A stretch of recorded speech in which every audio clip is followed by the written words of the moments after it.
Phone গেছে, ওই যে আমাদের যে একটা রেকর্ডিং ফোন যায় না, জি জি। তা আমার একজন ফলোয়ার উনি বললো যে আপনারা একটু আমি হেল্প করতে চাই। আমি বললাম কি হেল্প? বলে আপনি আধা মিনিটের একটা এই ফোন রেকর্ড পাঠান যে আমি ব্যারিস্টার সুমন বলছি, আমার মার্কা ইগল। তো আমাদের চা বাগানের ভোটাররা এটা বুঝে নাই যে এটা যে রেকর্ডিং, এরা ভাবছে যে ব্যারিস্টার সুমনই ফোন দিচ্ছে, আধা মিনিটে খাইতে গেছে, বুঝছেন? তখন এরা কম্পেয়ার করে বলে যে ওই নৌকার জন্য ক্যান্ডিডেট ছিলেন যে মাহবুব আলী তো একটা ফোনও দিল না, কিন্তু ব্যারিস্টার তো একটা ফোন দিল, ফোন দিয়ে রেকর্ডিং ফোন। তাদের কথা হচ্ছে যে ব্যারিস্টার সে যে ফোন দিছে আমাদেরকে, কিন্তু এই ফোনটা তো ছিল মানে আমাদের তো কয়েক লেভেলের অডিয়েন্স, কেউ একেবারে বুঝে না, কেউ বুঝে, কেউ একেবারে চালাক, 3-4টা অডিয়েন্সকে রিচ করা।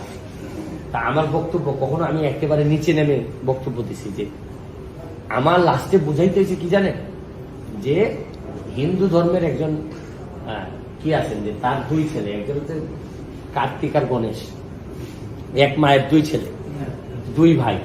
তো আমি এটা বোঝানোর জন্য বলা হয়েছে যে আমি বলছি যে আমি কিন্তু গণেশ, আর যিনি নৌকায় দাঁড়াইছেন উনি কার্তিক, মানে আমরা একই মায়ের, শেখ হাসিনার মায়ের ছেলে।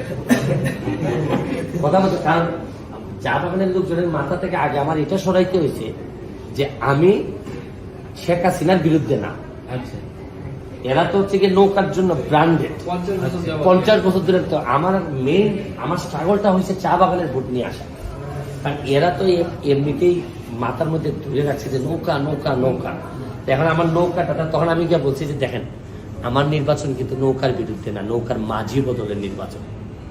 আর আমি বললাম যে আপনি কি নৌকায় উঠবেন যে নৌকার স্কিম, যে নৌকা মধ্য নদীতে গিয়ে ডুবে যায়, আপনি কি উঠবেন? বলে না না না, উঠতাম না।